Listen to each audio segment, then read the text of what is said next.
Good evening, everyone, and a very warm welcome to our Monday night gathering here, broadcasting across, yes, welcome across the known universe, or certainly on the Facebooks and the YouTubes and the X's and the Getters and all of that stuff. Yeah, now, don't forget, if you do like my stuff, subscribe to it. You know what they say, subscribe. And also, if you want to, here we have up here. If you scan that, that gets you straight to my Substack. Make sure you've signed up to my Substack because you get all kinds of stuff going out there as well. So we've got a lot of stuff for you to hopefully enjoy. And good evening to my friend Chris Davies, who was talking to me last evening about the golf. But actually, we talk about the golf. Shall we? The Ryder Cup. Very quickly. Look, I'm a fan of Americana, but I ain't a fan of the crowds that went at the Ryder Cup. Now, some people might think that these things are very competitive, which they are. But the booing of the Europeans by the American crowd wasn't good. I didn't think it was very good at all. So I wonder what you thought of that there. I know Chris wasn't impressed by it. And having said that, the Europeans did win. They just won. So it indeed was truly Chris squeaky bum time at the end, because it actually was quite an interesting point, because the Europeans played well as a team, the Americans played well as individuals. And here's another thing for you to scan here, which I think takes you to the website.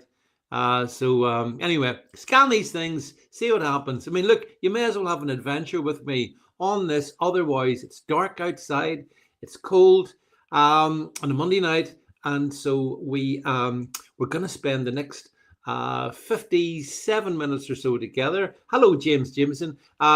If we can, on talking about, I mean, I want to talk about the Labour Party conference. The comrades have gathered in Liverpool. Oh, Liverpool, such a wonderful city. And it's been lols, so many lols.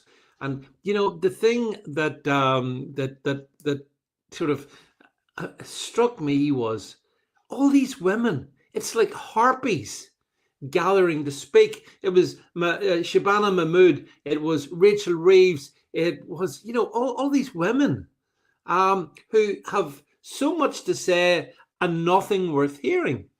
So I mean, this is the truly ludicrous Shabana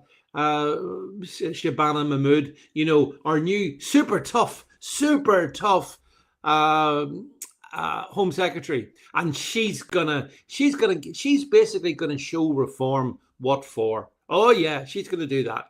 And if you believe that, folks, I've got a bridge I want to sell you in the desert, right? So Shabana was there. Shabana, I think it's Shabana Mahmood. And I mean, she is really, Labour don't get this at all. And Chris Davies is right. Look, if you don't like reform, that's fair enough. But, Sir Keir Starmer, he's got what I call Farage Tourette's. And you know what Farage Tourette's is? It's basically when you can't get through a sentence without saying, Farage, nice and Farage, reform, racist, Tourette's. And that's what Starmer's got. Absolute clown. Doesn't he realize that? All this, some images to melt the heart there. Look at that. Look at absolute clown world.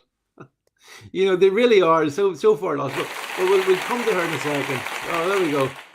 Shabana, look at that. They just love her. She's just great. They don't seem to appreciate that millions of British people have genuine concerns about migration, both legal and illegal. And to dismiss their concerns as racist, which Starmer did yesterday, even though the media are trying to say, no, he didn't. He didn't call them racist, just the things that they want to see. Well, I'm sorry, splitting hairs, scum media. No, he called millions of Brits racists. He really did. And that's not going to win hearts and minds. I mean, that is really not smart at all. So, oh yeah, David Lammy spoke. David Lammy spoke, and well, you can see my sarcastic comment. He talks about, well, actually, just let's say, what did he say? I know what I said. Yes, you must call his plan to round up and deport our French, Indian, Caribbean neighbours for what it is, racist. Well, as I said, how about we start off with deporting you, Lammy? I'd quite like to see David Lammy deported back to Guyana, where his parents came from. I mean, that might be good enough. But I mean, this is what you call scraping the barrel. David Lammy making a speech. I mean, everyone's going to laugh at that. No serious person takes David Lammy seriously, apart from Keir Starmer. But then that's because he's so desperate. So, so Starmer just started yesterday talking about Farage, his policies are racist, and he's not a proper patriot. Labour is the party of patriots. Really? What, patriotic to what country? Pakistan, perhaps? I mean, you tell me. Bangladesh? Certainly not Britain. There is no way that this Labour Party has a bone of patriotism about it. But it knows, yes, James says, people have voted against mass migration for the last 30 years. And look at the numbers. I mean, the numbers coming into this country are completely unsustainable. Completely unsustainable. And say what you will about reform, but at least they recognise there is a problem. Labour doesn't recognise there's a problem. That's the point. Now here's Yvette Cooper, another one that is just, we in Labour are proud to be British, proud of our values, and know what our flag really means. Yeah, you know what it means because you keep taking it down. Did you see that Labour-controlled Derby Council have told the patriots of Derby, if you don't take your flags down, we're going to take them down for you. So, Yvette Cooper, we know exactly what you think of our flag. We know exactly what you think of our flag. And furthermore, for Labour to posture as patriots, I mean, that's a stretch, isn't it? I mean, that's like Hannibal Lecter posturing as a vegan. It's probably not something that you're going to really go along with. There's a really good suggestion actually James has come up with. There should be no dual citizenships. Yep. And indeed, Lammy chops this. There shouldn't be. I completely disagree with dual citizenship. Pick a side. Pick a side. But anyway, so Starmer was having a real go at reform. And obviously Nigel Farage's party has him rattled. And I mean, all of Labour are basically saying the next election is going to be between Labour and reform. They don't even mention the Tories, not even a mention of the Conservative Party. What does that tell you about the state of the Conservative Party? I mean, heads up, Tories, but do yourselves a favour. Get rid of Badenoch before you're completely gone. I mean, you are more or less gone, but if you're just irrelevant. But reform's not irrelevant by any means. And Labour's high command has decided that in 2029, it's going to be between Nigel Farage for Prime Minister or Keir Starmer. I mean, it's delusional on their part because there's no chance that Keir Starmer is going to be around. This is another example of, again, another Labour clown saying, if the Prime Minister says it's racist, then I'll say it's racist as well.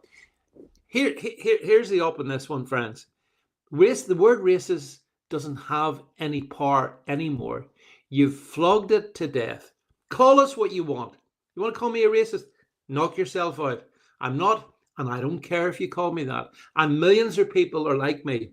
Millions of people no longer concern themselves about being called racist, Islamophobe, homophobe, xenophobe, if they can spell that one. We don't care. The words have lost meaning. This is the whole point, So all these comrades in Liverpool trotting out all the things that they're going to do, Now, there was one, I think it was Rachel Reeves, the Chancellor. She amused me today because, I mean, she's going to deliver a killer budget at the end of November, which you'll all feel the consequences of that.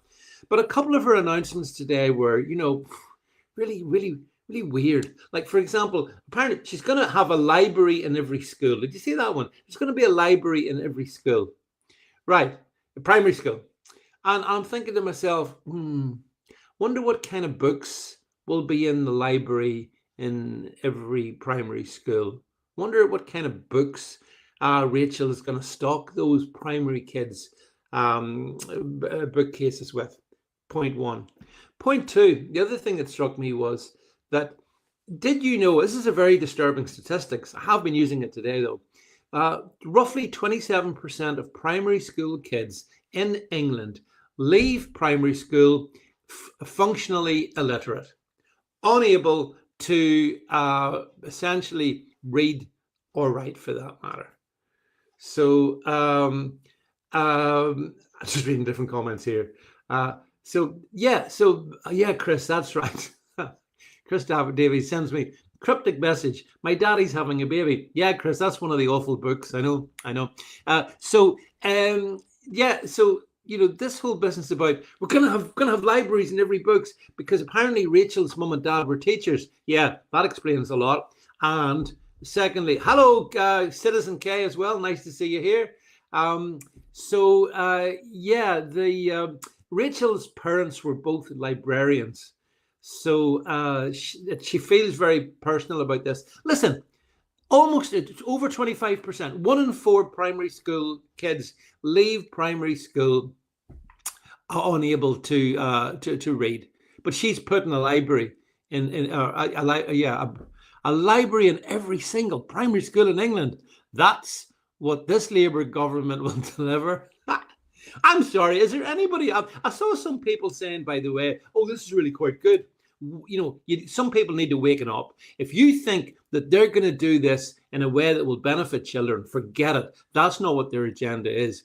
They'll decide the books that go into the library, number one. And number two, why aren't the teachers teaching the children how to read and write?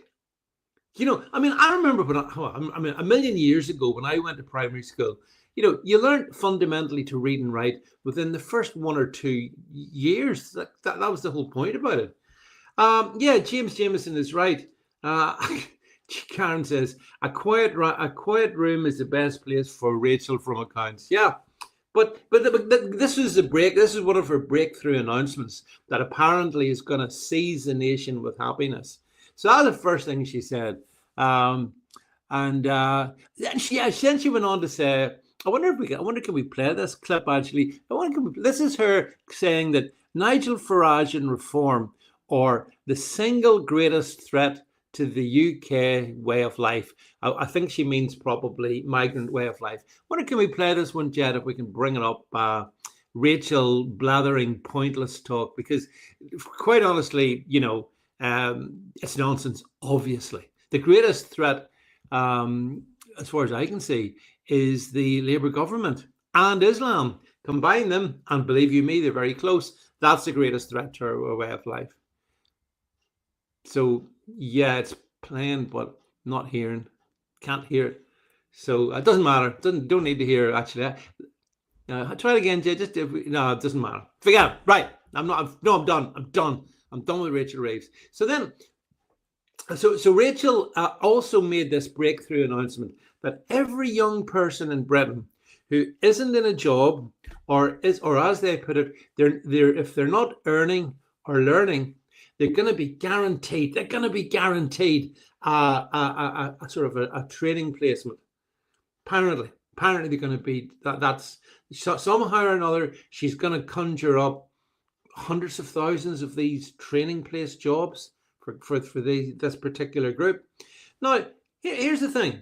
Did you know that between July of 2024 and July just past, this country has lost 169,000 jobs, right? Fewer jobs than ever. But hey, Rachel's going to guarantee potentially hundreds of thousands of these jobs I put, again, check out my Substack. Labour is the jobs killer. I mean, I'm writing what I'm saying there. Labour it's almost surreal that where the jobs are vanishing. In this article, which I've stuck up, I went into See, the other thing they did today was, don't know if you saw this, but the Angela Rayner may have gone. R.I.P. Angela Rayner as a political person entity. But her ludicrous employment rights bill passed today. So it's now going into law. She did this to placate her trade union best buddies. So that's the origin of this sort of employment rights bill. But when you read into it, it is horrific, and it's going to cause so many job losses. So, for example, from day one, from the first day in a job, you have got all kinds of protections. So if you are a crap employee, and I'm sorry to tell you, and I've employed a lot of people over the years, you get some like that. You get many employees are very good, hopefully, but there's the odd one that's not, and you need to be able to get rid of them. Not anymore. No. Thanks to Labour, they're staying in your business. Now, of course, in the public sector, that's all they do. They don't get rid of good people. They don't get rid of bad people in the public sector. They just give them a job for life. But in the private sector, the sector that creates wealth, we need to be able to, filter and get rid of the rubbish and bring in better people. Well, that's going to be more tricky after today. 0 hours contracts have gone. Oops. So that means if you look at the hospitality industry, for example, in particular, that's going to mean that they will have fewer jobs. I mean, it's all blatantly obvious, absolutely obvious, that the consequence of, again, Steve Reid, I was complaining about all these Labour women that are useless, but Steve Reid constitutes, he's a de facto Labour woman, isn't he? This is the guy who says, we've been the dreamers. No, you're the nightmare, Steve Reid. You're the nightmare. And yesterday, he got Angela Rayner's job, right? I think he's put a wee hat on that says, build, baby, build. Oh, that's so creative, Steve. Gosh, you're more creative than any of us. He absolutely is, Jed, and more. But he was asked, as the housing minister yesterday, how many houses have you built? Don't know if you saw it. He couldn't answer. He didn't know. He's, this is, the old meme, you had one job. You had one job. He had one job to do as housing minister, and that is know how many houses. Yeah, this is it here. I don't know if we can get this one to play yet with the volume, but this was hilarious. Nope. No, it's all silent. Don't know what's going wrong with the volume end of things, but doesn't matter. He couldn't tell Kamala Toomey that how many houses he built, and all he did was bluster instead. You see, this is the point. These politicians are not professionals. Many of us in our lives and in our working careers have been professionals in different industries and different things. And you took a pride in being able to do your job really well and understand everything. These guys know nothing. It's obvious that you would be able to, if you were the housing minister, if I was housing minister, my first day one in the job, right, David, I'll be asking, how many houses have we built? Apparently, Steve didn't really get round to that. He's too busy putting a wee hat on that says, build, baby, build. So as if he's like Trumpian, Trumpian. So yeah, James is confirming that, Jed, there's no audio at the other end. It's at your end, Jed, I can understand, but we can't hear it. So for whatever reason, we are audio free tonight, apart from me. So don't worry about that. So yeah, back to these horrendous female politicians. So we touched on Shabana Mahmood. Now, here's the thing, that one of the good things that Reform did last week was they announced the essentially they were going to review all those who had an indefinite right to remain here in the UK, whether or not, in fact, they should be allowed to stay in the UK. And there's quite a few of them. I think I don't know if there's about 1 million, but there's a lot of them anyway. And so that was a very good idea. If you cannot, qualify, if you're not a net contributor to the UK economy, out you get. If you can't speak English, out you get. Simple stuff like that there. And to be fair, that's exactly what Nigel Farage talked about last week. And it was, it caused the vapors amongst the political class. Well, I mean, who cares? They were all, oh no, we're going to have to get rid of all of those really important Pakistanis and Bangladeshis and Eritreans and all really important people who are driving the UK economy. So anyway, the thing is that this what Nigel Farage said went down very well with the British people, I think. So obviously, cue panic in Labour Central. What are we going to do? What are we going to do? So they dragged our Shabana. Shabana Mahmood came to the podium to say she's going to get tough. Oh, she's going to get so tough, tougher than Farage. Well, not the same as Farage, not maybe just as tough as Farage, but according to Shabana Mahmood, if you can't speak a good quality of English, a good standard of English, then they might revoke your right to stay here. Oh, really? So she didn't explain what constitutes a good standard of English, over what time scale. No, none of that. Just vague stuff. Yes, Citizen K, if they think the public will stomach the aggressor now becoming the protector, we see their game. Well, absolutely right. So the thing is that she's trying to pretend that they're tough, but they're not tough at all. They don't want to deport anybody. They don't want to deport a soul. David Lammy earlier, you saw the clip of David Lammy. We have to keep them all here. No, we don't want to keep them all here. And it's truly pitiful to see Shabana Mahmood saying these things. But the funniest thing of all is that all those in the hall that were listening to her, I mean, they were probably crying at this because she has to pretend that she might possibly, in some circumstances, deport them, right? She had to pretend that. But the ones in the audience were saying, no. That's our voters. You don't deport them. You got to keep them. In fact, bring more of them here. Which brings me to the super dinghies. Did you see Zia Yusuf over on the Reform put up an incredible picture? I don't know if you saw it. It's apparently yesterday a super dinghy arrived in the UK. A super dinghy. Zia Yusuf, check out his timeline. You see a picture. And the dinghies that have been coming across for the last several years from France to the UK.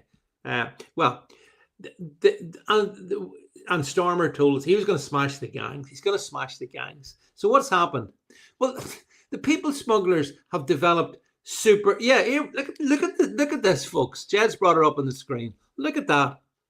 That's a super dinghy, which means I think they can get 125 or so on that.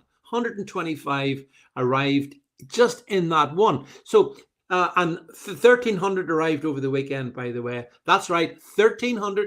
And remember, Stormers deported 4 or 5. But super dinghies. So what? Like it's taken the proverbial, isn't it? So we, the British people, say we don't want any of these coming here.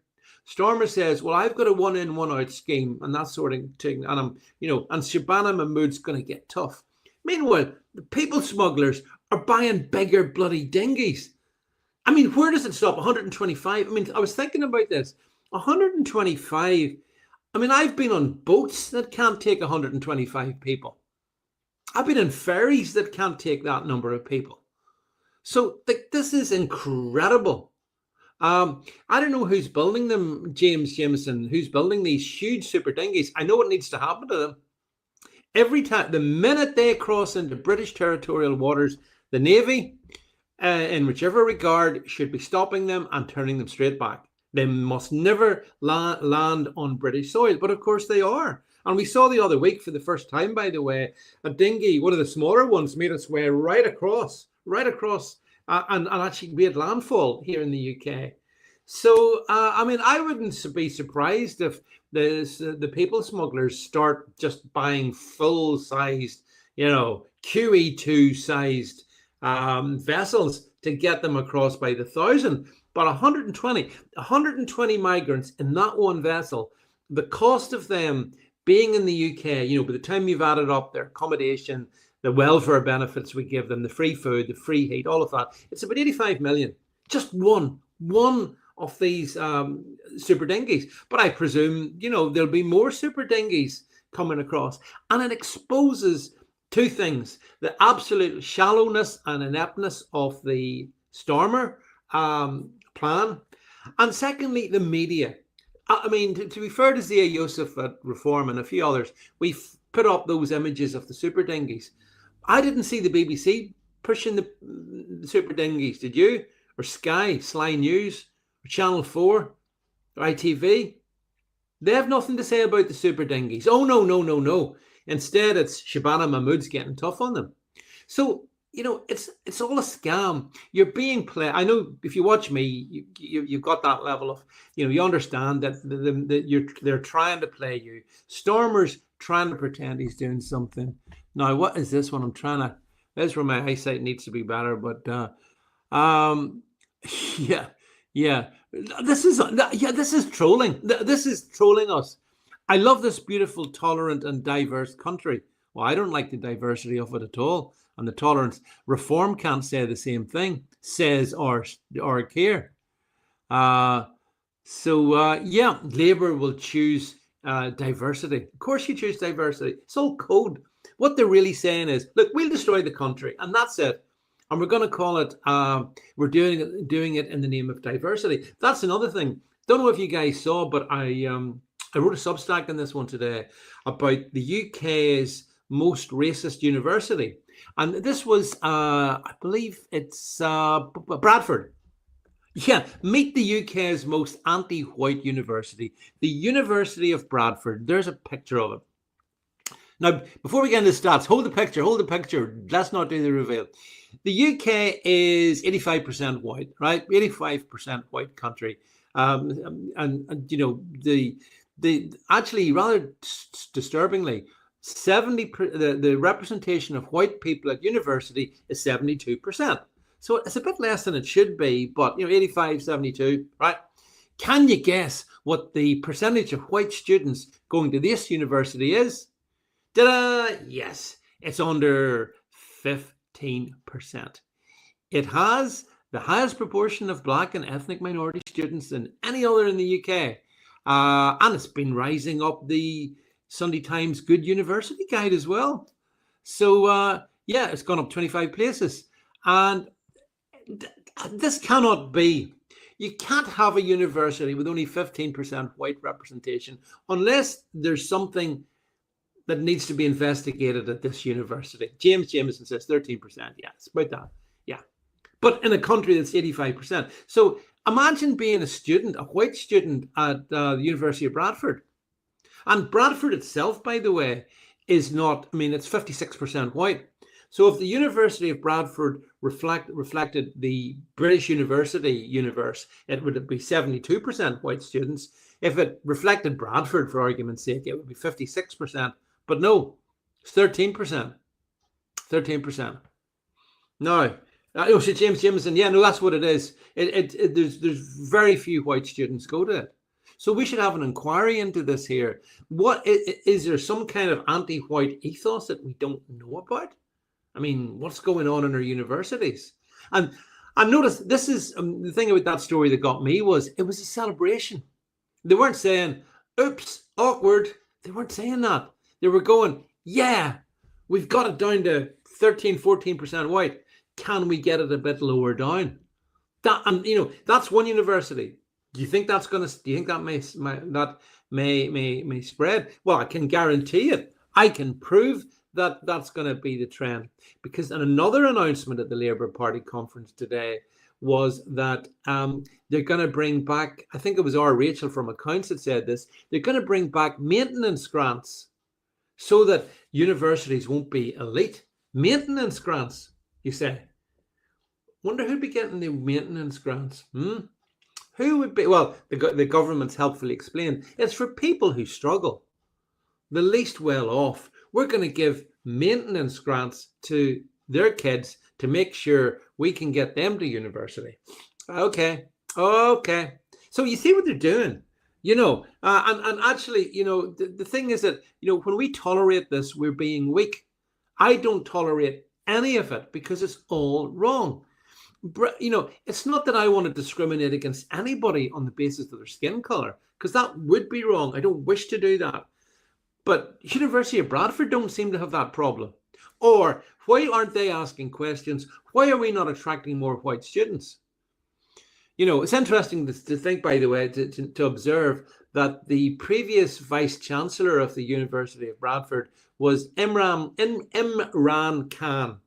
No, not Sadiq Khan, but Imran Khan. Yeah, former Prime Minister of Pakistan. He was a vice chancellor for a good number of years of this university. Female vice chancellor as well, by the way. So was a saying. And actually, yeah, this puts a wee bit of it in some of the demographics in this one here. This, and actually, Jed, if we could just scroll this up, because this little graph does show quite well. Look at, this is Boris Johnson's legacy, by the way. And as you can see, the kind of the olive colored line there, the top line, it's stable from about, 1990 right the way through the noughties. Yeah, goes up a bit, not mega. And then you get to 2020. Look what happens. Vast numbers. We had 900,000 or so came in 2022, I think. And then I don't know if you saw the numbers, another 750,000 came in 23, 24. So that's Boris Johnson taking back control. And that's why, whilst I absolutely implacable opponent of Labour, look, that's what the Tories did to us. It's right there on that chart that Jed's brought up, as I'll put over on my Substack. So we, as a country, those numbers are vast. They're vast, and that's why actually, in some ways, legal migration is a bigger problem than illegal migration, or as Sir Kerr calls it, irregular migration. Oh, what's irregular is it? I see. It's just a matter of, if only we had the right processes in place, which is what Labour say. If we had the right processes in place, we could administer them so much quicker through the system and make them stay all that much faster. That's the Labour plan. So, yeah, I mean, that is shocking. Yeah, shocking demographics. But you can check that one out over. That was me. Yes, yeah. How do you know that reformers come up with a good idea? Answer, all the other political parties have a hissy fit and tell us it is unworkable and racist. When in actual fact, that has to be dealt with. Nigel Farage is right. That huge spike, I think Nigel called it the Boris wave, because Boris Johnson directly responsible. The Boris wave has dramatically impacted our country. Like in 2 years, you've got almost 2 million people have come in legally, never mind all the illegals. And you just cannot cope with that number of people. Public services, schools, doctors' facilities, GPs, all the rest, all of it. It begins to crumble. But of course, I think that's what the Fabians want. Do remember, the entire Labour leadership, they're all Fabians.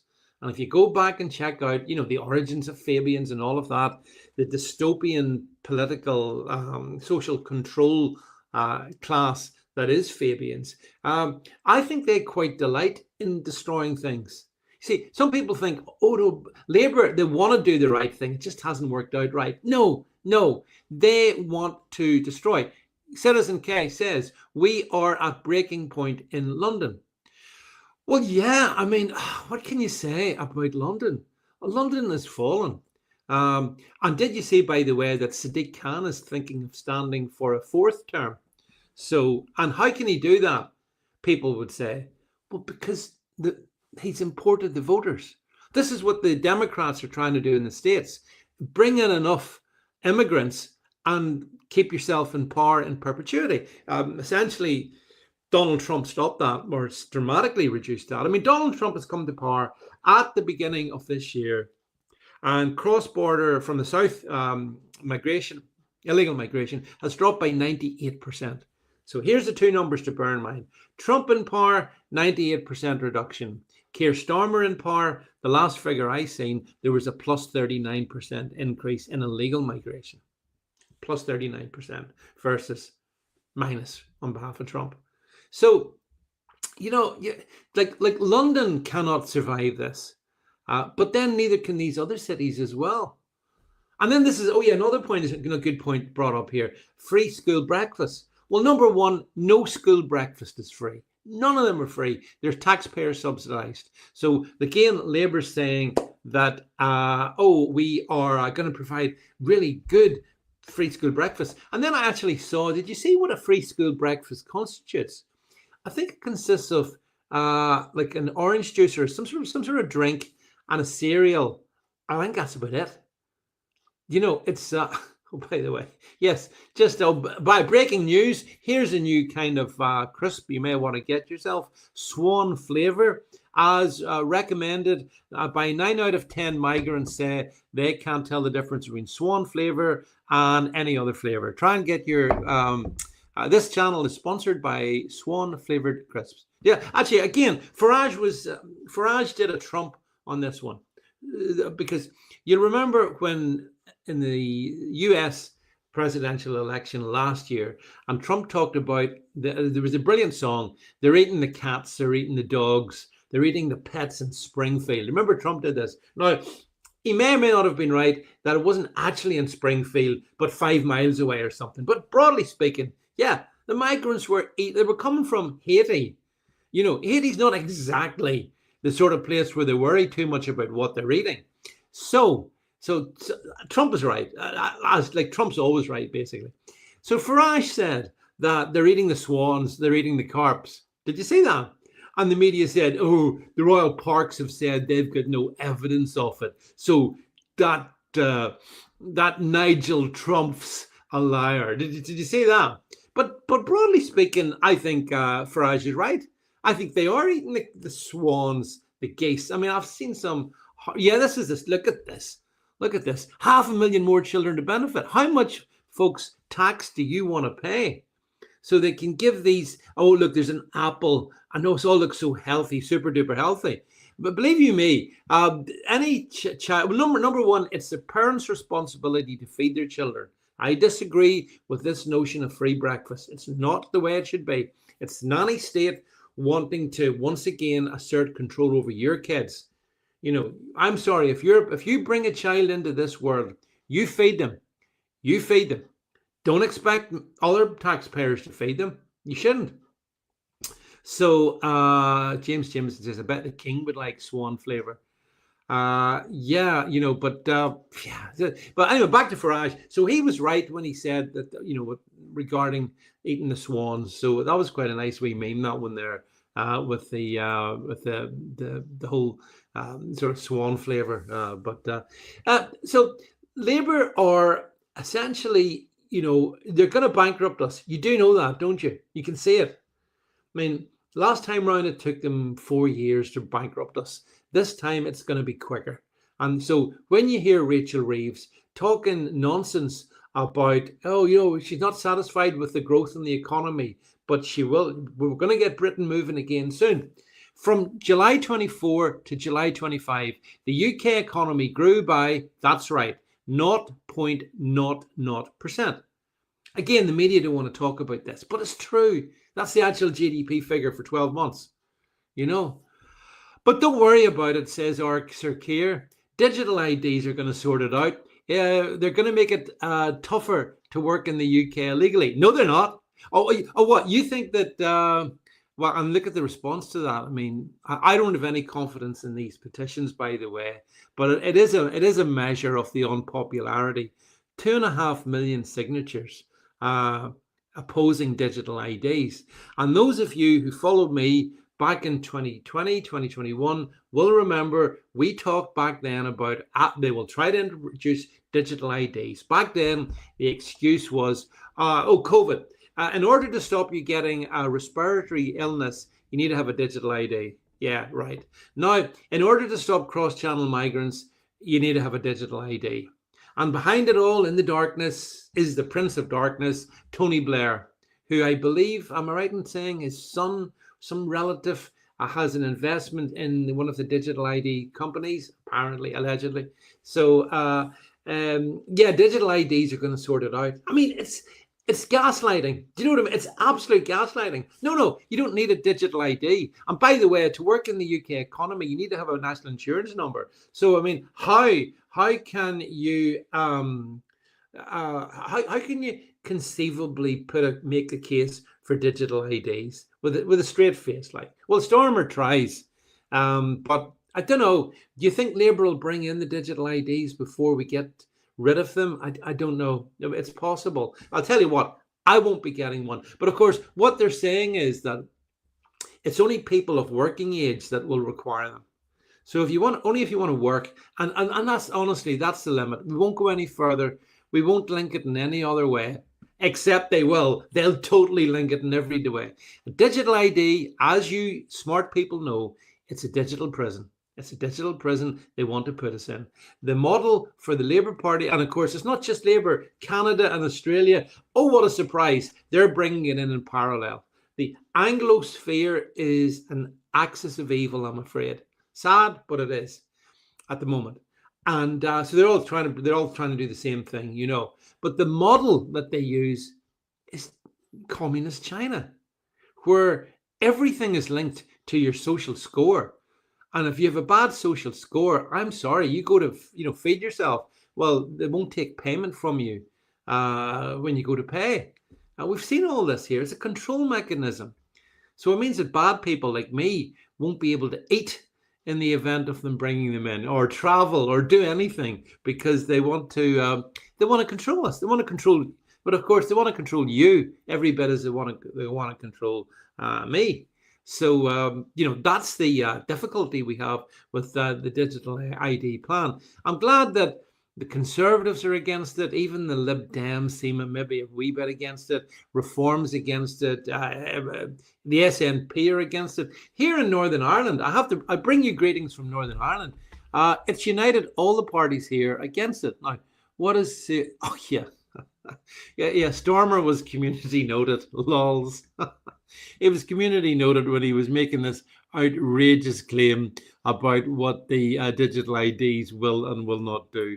No one takes the claims of Stormer seriously. This is why he's the most unpopular Prime Minister, I think, in recorded history. But back to what I was saying, here in Northern Ireland, you might think we've got a divided society here. How do you bring everyone together? Keir Starmer has done it.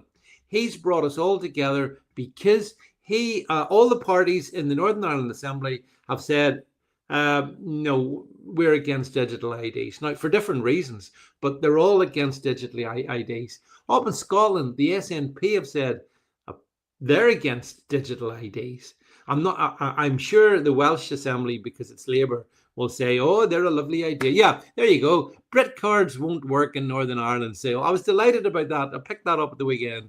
I laughed at that. I thought, well, thank you, Keir. You have united us. But look, I don't know if they'll get them through, and they certainly won't work in the way that Stormer says. But Citizen K is right. They may well withhold medical help and stuff with if you don't have your digital ID. Yeah, I can also see you don't get your benefits if you don't have your digital ID. It's going to be across the piece, this one. I mean, it's a complete control grid scenario that we're talking about here. That's exactly what digital ID is. So and then there's another one. This again is so much to hate about Labour. So this was our Rachel from Accounts, and she said that if she can do a deal, a youth mobility deal with the EU, then she mightn't have to squeeze you as much in taxation. And what amused me about this is the youth mobility deal that she wants to bring in. It's for young Europeans aged between 18 and 30. Now, since when is someone 30 a youth? I mean, I could maybe argue someone 18 or 19 might be youth. But when you're in your 20s, I'm sorry, you're not a youth. That boat has sailed. But there's a reason here. I didn't want to explain this to you so you understand what's really happening. During the years of when we were stuck in the European Union, the average age of EU citizens moving to the UK was, can you guess? 25. 25 was the average age. So by bringing this 18 to 30 group and saying, yeah, look, we've got to bring them in, all these young people, these 29-year-old really young people, what she's really doing is she's restoring free movement. The thing that you and I, us Brexiteers, voted against, she's restoring it. It's as blatant as that. And it's all being dressed up and, oh, but they'll come to do the jobs that Brits won't do. Just like, you know, Pakistanis, Eritreans, Bangladeshis, Nigerians, Somalis. All these people are coming to do the jobs that Brits won't do, apparently. And in this case, if we allow vast numbers of more migrants, think about what she's saying. She's actually saying the Labour strategy to cope with migration is to bring in more migrants. You're being gaslit. You're really being gaslit by Labour. But I think the only thing and it is, as James Jameson says here, it's reversing Brexit. Labour never wanted us to leave the EU. Neither did the Conservatives, neither did the Lib Dems, but we voted against it. And now this is a slow-mo reversal of Brexit. Actually, not that slow anymore, is it? So, you know, as I wrote the other day, we're back in the EU SSR, babe. We're back in the EU SSR. And it's basically on this premise that they are, you know, coming back and the pressures on all our public services will, you know, increase further. So, I mean, if they're not coming here illegally across in the super dinghies, they're coming legally, and then they're being allowed to stay. And then if that's not the case, they're also coming from the European Union. So it's whichever way you look, it's a deluge of humanity into the UK. And that's before we get to the Doom budget before Christmas, by the way. Another piece over on us. I hope you've all subscribed to my Substack. That's the up above me is the I think that's the QR for it. So click that. There it is there. But this is like, you know, the devastation that she's going to wreak on us. Like, I don't see that Rachel Reeves will deliver a third budget. Although, mind you, did you see that she'll deliver this budget on the 26th of November? Then she's supposed to do like a spring update with the OBR, and she's considering cancelling that. So in other words, she doesn't have to speak for another year. You can see what their game is. They don't want us holding them to account. But actually, it doesn't matter, Rachel Reeves, you know, if you give an update or not. Every day is an update on you. Look at the 10-year gilt rate. Look at the 30-year gilt rate. Look at the lack of confidence in UK PLC. That's a measure on you. Look at the fact that we have 169,000 jobs, few less this year than last year. Look at the crap GDP figures we got. Again, Q2 2025, 0. That was it. And by the way, thanks for the kind comment on the Substack. I do my best in the Substack as much as I do in the podcast, you know. So James Jameson says, why were our Ryder Cup team wrapped in EU flags? Well, you see, this is my problem. This is the problem. Europe is not the EU, and the EU is not Europe. We had this argument back in 2016, but they still do it. I saw them at the Ryder Cup dressed as bloody Europe, EU flag. I mean, all that was missing was Ursula von der Leyen telling us that we must stand by Zelensky, and we would have had the full EU experience. But no matter how I look at this one, this Labour government is going to end in disaster, absolute disaster. So many of them are going to lose their jobs. It's great. I looked at an opinion poll that says, based on where we are right now, you know, if there's an election tomorrow, Angela Rayner would lose her job. Who else would lose her job? Ed Miliband. By the way, apparently Ed Miliband is, Joe Cool says he didn't get notification. That's the bad. YouTube, make sure you are subscribed to my YouTube, Joe. You would be, actually. So, don't know why they don't send this stuff out. But anyway, Joe, if it's 8 o'clock on a Monday night, short of if I've been taken hostage, the likelihood is I will be here with you. So tune in at 8 o'clock. Citizen K says, what is happening to Stormer's ex? Well, I don't, obviously Keir Starmer doesn't doesn't write any of the stuff. I reckon he's got a chatbot. A chatbot must be writing his tweets because they're not human. I mean, I write plenty of tweets and I'll make mistakes in them, and hopefully some of them are good and some of them might be a wee bit witty even. But like, they're human tweets. When I read Keir Starmer's tweets, it's like a robot has written them. So I suppose it could be him. Thinking about it, actually, maybe it is Keir writing his own soulless Android posts. But they all mean nothing. They all mean nothing, and I can't understand how someone like that can see all that drivel go out under his name and not say anything about it. I mean, but his chatbot's on the spectrum, possibly, because, you know, like when I post stuff on social media, you all see it and you know it. Oh, it's coming from him. It's that sort of stuff he says. But let's suppose I decided that I wasn't going to write my stuff for a week. I was going to take a break, but I would get someone else to write it for me. I suggest that you guys would pick pretty damn quick that doesn't sound quite like him. And I would pick it up instantly. So it would never happen. It never would ever happen. This is a prime minister, and this is what he allows other people to write. I presume, 25-year-olds, special political advisors who have never done a day's job in their work and in their life. This is a reason, though, which we've just brought up on screen for all the Labour panic. This explains it all. And on this poll, Nigel Farage posted this out, and he's observing the fact that the latest YouGov poll there shows that if there was an election tomorrow, you're going to see Reform coming in with a clear majority. Labour would lose about 300 seats odd. Lib Dems wouldn't really do anything. They stay about the same. The Tories are in fourth place, basically irrelevant. And the SNP probably pick up a few seats. And then there's the Greens. And I'm not even sure what the star is, actually. I don't know. Is it Plaid? I'm not sure, possibly. But that's the reason for the panic. That's the reason for the panic. And sometimes you think to yourself, well, you see if surely the Conservatives can see this. Should they not just pack up tent and say, yeah, we'll throw a lot in with Reform? There's the map of the UK, the electoral map of the UK.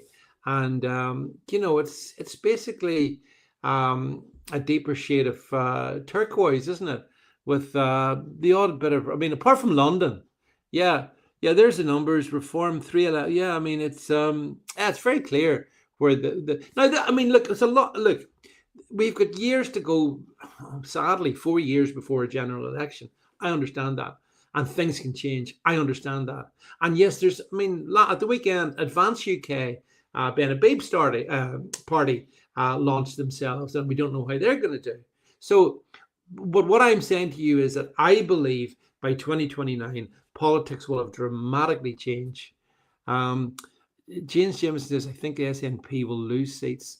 Yeah, I don't know, James. I think the unpopularity of Labour is such that they mightn't. Citizen K says, I'm not a Nigel fan, but he's all we've got that has a chance. And I think a lot of people are taking that pragmatic view. But put it like this, we've got a few years before we make a final determination. But my view on it is that whatever hell happens, we need Labour out. If this country is to even survive, it's existential. It's a bit like, I've talked to my American friends, and they say to me, we lived through hell between 2020 and 2024 when Joe Biden was in, whenever the zombie who, lived, he lived in the basement, didn't he? He slept in the basement, and they had to survive those 4 years. And I suppose if you think about it, we're going through the same period here, only they've gone through the 4 years. They've got Trump, they've got JD Vance.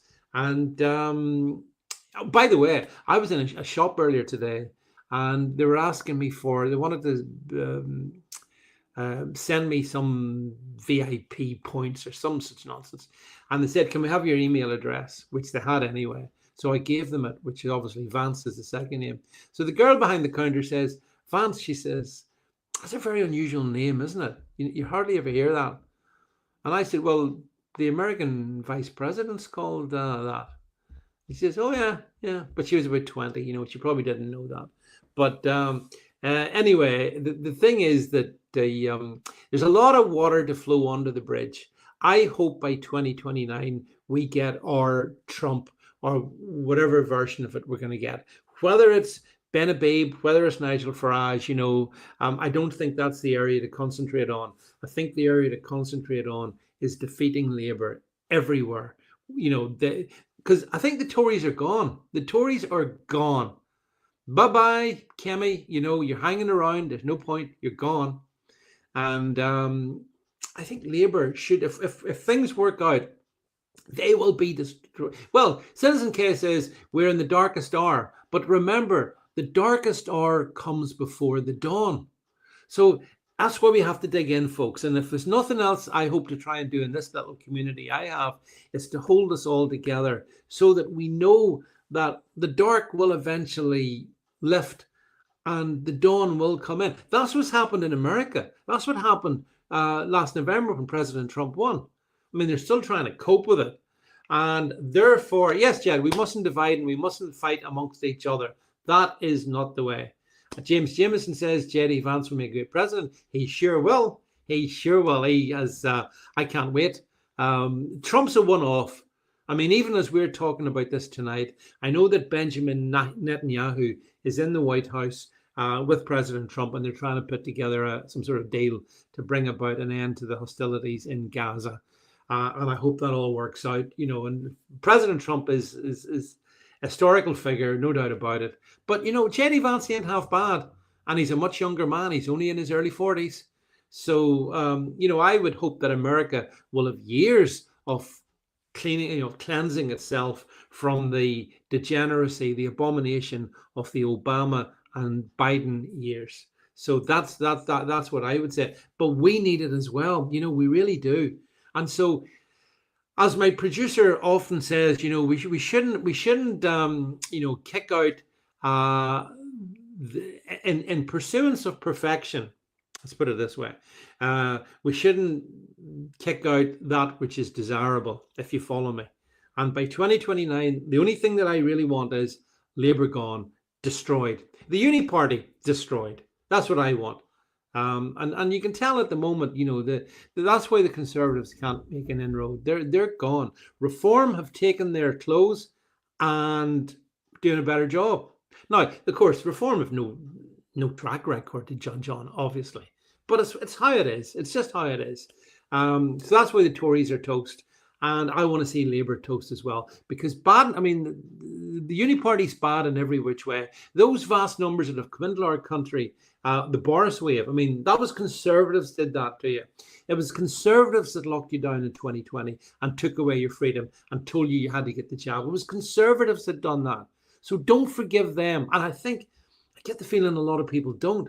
I won't forgive them. And good. I'm good with it. And that's why they're busted flush. But Labour is something else. And as I say, this has just been day one of the comrades gathered in Liverpool. Oh, did you see, by the way, they also voted, the comrades voted in the hall in Liverpool to recognise the genocide in Gaza. How cringe is that? How cringe is that? But whether the party leadership chooses to do that is a different matter, of course.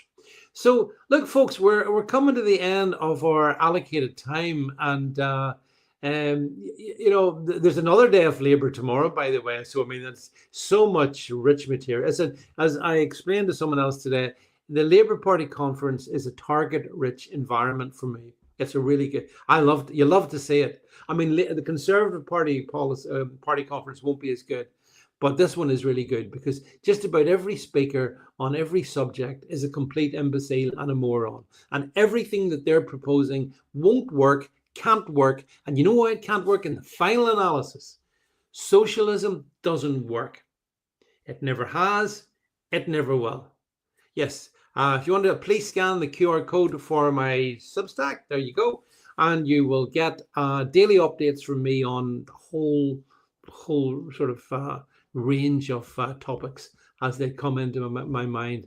So yeah, so scan that, and don't forget to check sub to my Substack and to my YouTube. I'm going to try and give YouTube another go. I mean, I feel aggrieved at them for all kinds of censorship reasons, but give it a go. And Citizen K says, why not recognize the murder of Charlie Kirk? I think that is, can't quite read the screen. Let me see. Of Christians. Oh yeah, Christian. Well, yes, that's a good point. Yeah, finishing this one. Yeah, why not? The number of Christians. Yeah, this is a Christian nurse, by the way, who has been persecuted. The Christian Concern folks, they've been in contact with me, and I'm doing my best to publicize this. But whether it's Christians being persecuted in the NHS, just hold that. This nurse was branded a danger to the public because she called a racist transgender pedo Mister, which I could have thought of many worse things to call him, but she called him Mister, and she was deemed a danger to the public. Unbelievable. But I mean, in Nigeria, there's thousands of Christians. I don't know if you saw last week. Thousands of them were being burnt out of their places of worship. Not a sound in that. Oh no, Greta's too busy with the flotilla to Gaza. So isn't it interesting? And it's maybe an existential point to leave you with.